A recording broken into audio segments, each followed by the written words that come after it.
अभी तक हम लोगों ने इलेक्ट्रिसिटी के बारे में समझा और पिछले जो ट्यूटोरियल है उसमें मैंने डिटेल में हम लोग डिस्कस किए कि इलेक्ट्रिसिटी क्या होता है, वोल्टेज क्या है, पोटेंशियल डिफरेंस क्या है। ये सारे चीज़ों को हम लोग बहुत अच्छे से समझे। तो यहाँ पर एक न्यू कंसेप्ट है, heating effect of electric current. देखते हैं होता क्या है। सबसे पहले तो हम लोग ये देखें कि जैसे कि आपके पास बल्ब है, ये बल्ब है ना, ऐसा कुछ बल्ब रहता है, आपको दिखता है।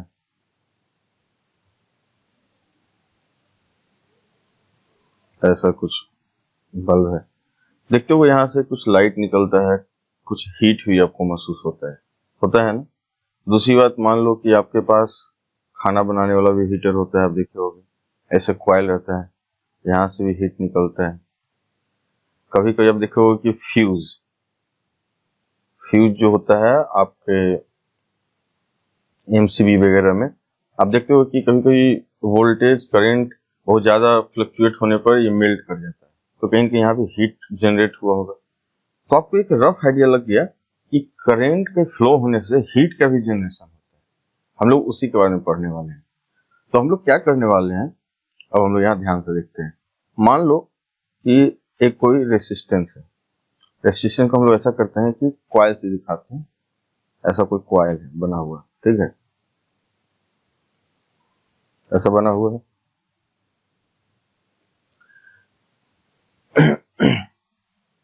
ये 2 पॉइंट है। इस कॉइल के क्रॉस हमारा जो पोटेंशियल है, डिफरेंस, पोटेंशियल डिफरेंस की बात कर रहा हूं, मान लो वो V लगा हुआ है। क्या लगा हुआ? V, ठीक है। और इस पॉइंट से सपोज A और B ऐसे लेते हैं, नेम करते हैं, तो इसके थ्रू पोटेंशियल है तो करंट का फ्लो होगा। तो जो चार्ज फ्लो होता है वो मान लो कि चार्ज का फ्लो हो गया Q चार्ज फ्लो किया। कितने टाइम में किया?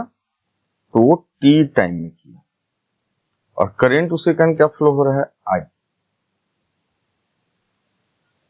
इतना हम लोग को समझ में आया। तो अब बात बहुत ध्यान से आप समझो। इस जो वायर जो है, इसको रेसिस्टेंट बोलो या हीटर का जो वायर है, इससे हीट निकलता है वो बोल लो, जो भी आप कंसीडर इसको कर सकते हो। तो इसमें टी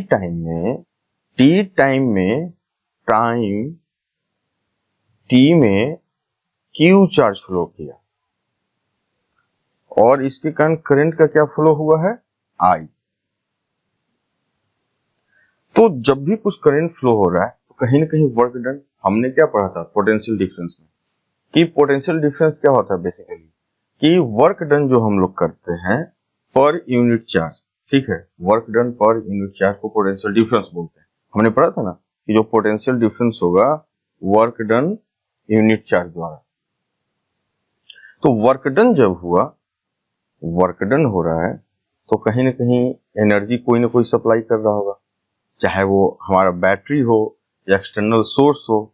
आपने ये देखा होगा कि एनर्जी क्रिएट नहीं किया जा सकता है, ना डिस्ट्रॉय किया जा सकता है, फॉर्म चेंज हो सकता है, ठीक है। तो यहाँ पर सपोज ये बैटरी लगा हुआ है, इसका पोटेंशियल डिफरेंस V है, ठीक है, इतना वो सप्लाई कर रहा है। तो बैटरी कुछ ना कुछ काम कर रहा है, उसके कारण ये सारे एक्टिविटी हो रहा है, चार्ज का मूवमेंट हो रहा है, करंट फ्लो हो रहा है। तो वर्क डन हुआ है, इसका मतलब कोई ना कोई एनर्जी सप्लाई कर रहा है। क्या कर रहा है? एनर्जी को सप्लाई कर रहा है। सप्लाई कौन कर रहा है? एक्सटर्नल सोर्स, बैटरी हो या अदर भी और भी सोर्स हो सकते हैं कुछ डिफरेंट तरीके से, केमिकली भी रिएक्शन के थ्रू होता है। खैर उसमें हम लोग डिटेल में जा रहे हैं। तो इतना आपको समझ में आया कि कुछ काम हो रहा है तो एनर्जी सप्लाई हो रहा होगा। तो आपने देखा कि पोटेंशियल डिफरेंस क्या होता है, work done per unit charge. तो अगर हम लोग ऐसा बोलें कि वर्क डन हुआ है, कितना हुआ होगा? V इंटू क्यू, ये आपको पता है। तो आपको पता है कि करंट जो फ्लो हुआ होगा वो क्या हुआ होगा? Q/T, यही हुआ होगा ना। अच्छी बात है। तो अब देखो यहां से हम लोग वर्क डन जो हुआ है वही तो एनर्जी है ना। ये एनर्जी जो किया होगा, ये एक्सटर्नल जो किया होगा, वो एनर्जी जाके यहाँ पर क्या हुआ? डिसिपेट हुआ होगा। किस फॉर्म में? हीट के फॉर्म में। जो हीटर एक कॉइल जो आप देख रहे हो, ये जो कॉइल है इसमें जब करंट फ्लो होता है तो देखो रेड होने लगता है, आप देखते हो ना, तो हीट निकलता है। तो कितना हीट निकलेगा? जितना आप काम करोगे, यानी जितना जो एक्सटर्नल सोर्स काम कर रहा है, तो काम कितना हो रहा है, W के बराबर। यानी कि ये एनर्जी जो सप्लाई हो रहा है, वही एनर्जी निकलने वाला है कहीं न कहीं हीट के रूप में। ये बात आपको समझ में आ रहा है? चलो अच्छी बात है। तो हमें ये पता चल गया कि हीट कॉइल से कितना मिलने वाला है। ये हम लोग को समझ में आया कि हीट कितना मिलने वाला है, और हीट हमारा क्या हो गया, ये एनर्जी का फॉर्म में निकला ये। तो हमारा ये क्या था, यही W है ना, this is W, this is VQ, और Q को हम लोग क्या बोल सकते हैं, VIT कर सकते हैं, VIT। अब एक चीज और आपने पढ़ा था पहले आपने क्या पढ़ा है, ओम्स लॉ आपने देखा था, ओम्स लॉ आपने देखा है ना, ओम्स लॉ में आपने क्या देखा था, ओम्स लॉ आपने क्या देखा था, V इक्वल टू IR। मान लो इस कॉइल का रेसिस्टेंस R है, ठीक है, ये जो कॉइल है इसका रेसिस्टेंस R है, तो इसमें पोटेंशियल डिफरेंस V है, तो करंट I फ्लो हो रहा है, तो रेसिस्टेंस क्या है, ये रिलेशन हमें पता है। अब यहां से देखो आप इसको कर सकते हो ऐसा, V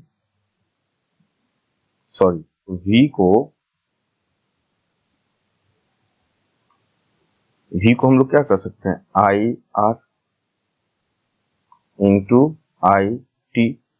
अब देखो तो हीट को अगर H से हम लोग डिनोट करें तो अपने पास क्या आ गया, I स्क्वायर RT।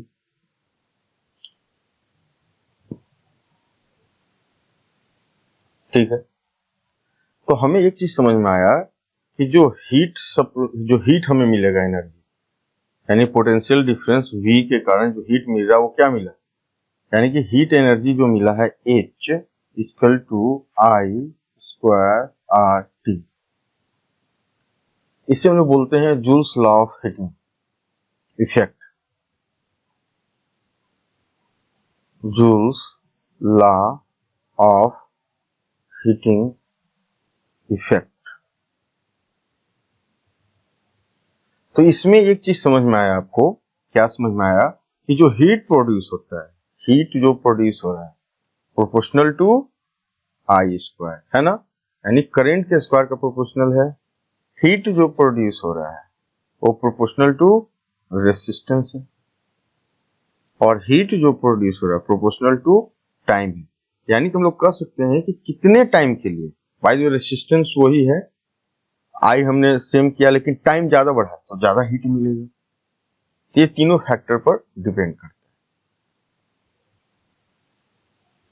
होपफुली आप इस चीज को समझ गए होंगे।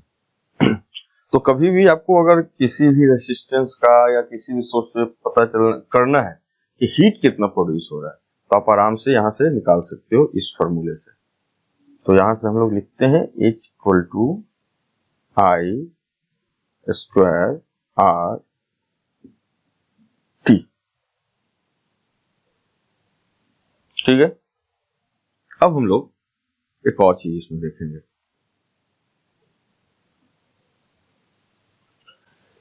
Electric power. पावर क्या होता है, पावर आपने ही पढ़ा होगा मोशन वगैरह चैप्टर में, सॉरी एनर्जी में, कि पावर क्या होता है। अगर नॉर्मली हम लोग पावर की बात करें तो पावर क्या होता है, आपकी काम करने की जो कैपेसिटी है, यानी कि वर्क पर यूनिट टाइम में कितना काम करते हैं। सेम वर्क है लेकिन आप बहुत फास्ट कर रहे हैं, तो आपको बोल जाएगा अच्छा काफी पावर है ना। तो हम लोग जो पावर की बात कर रहे हैं, work done per unit time में कौन कितना ज्यादा कर रहा है वर्क, तो इसको हम लोग बोलते हैं पावर। तो अभी हमने देखा कि सपोज यहां पर एक मेटालिक वायर है ऐसा, ठीक है, पोटेंशियल इसमें क्या लगा हो, पोटेंशियल डिफरेंस V है। मान लो यहां से Q चार्ज फ्लो हो रहा है, T टाइम के लिए हो रहा है, करंट I है, रेसिस्टेंस R है, ठीक है। तो यहां पर वर्क डन क्या होगा, और वर्क डन निकालने की आपकी बात करूं कि वर्क डन कितना किया होगा, तो V इंटू क्यू, अभी तो आपने देखा था ना पोटेंशियल डिफरेंस क्या होता है, वर्क डन अपॉन चार्ज। तो यहां से हम लोग कर सकते हैं कि W equal to V Q, power को अगर P से हम लोग रिप्रेजेंट करें तो क्या हो गया, we Q upon T. Q by T क्या है, करंट। क्यू बाई टी क्या है, करंट। चार्ज जो फ्लो हो रहा है पर यूनिट टाइम, तो वी आई, ये आपको आ गया। तो पावर क्या आ गया, पोटेंशियल डिफरेंस इनटू करंट। अब इसको आप डिफरेंट डिफरेंट फॉर्म में लिख सकते हो। सपोज आपका मतलब और क्या लिख सकते हो, पावर इक्वल टू वी आई।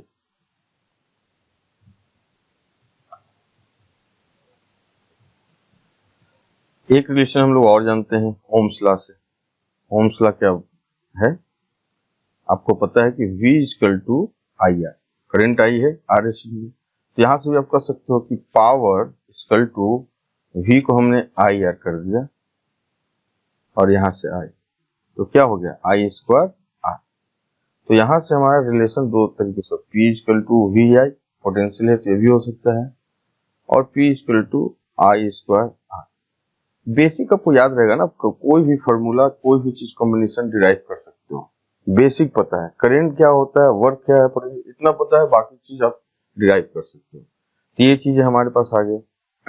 तो यहाँ पर जो पावर है, इसको हम लोग, जो इसका यूनिट है, SI यूनिट है, वो क्या है, वॉट। वॉट है, ठीक है। तो एक वॉट कितना होता है, हम लोग देख लेते हैं। एक वॉट कितना होता है, तो P इक्वल टू वी आई। तो 1 वॉट का जो वैल्यू है वो होता है 1 वोल्ट एंड 1 एम्पियर।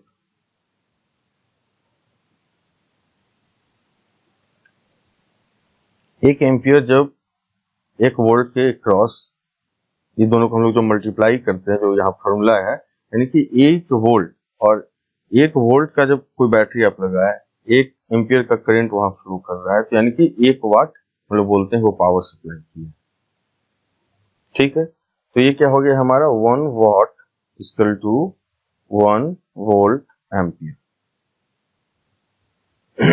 ठीक है।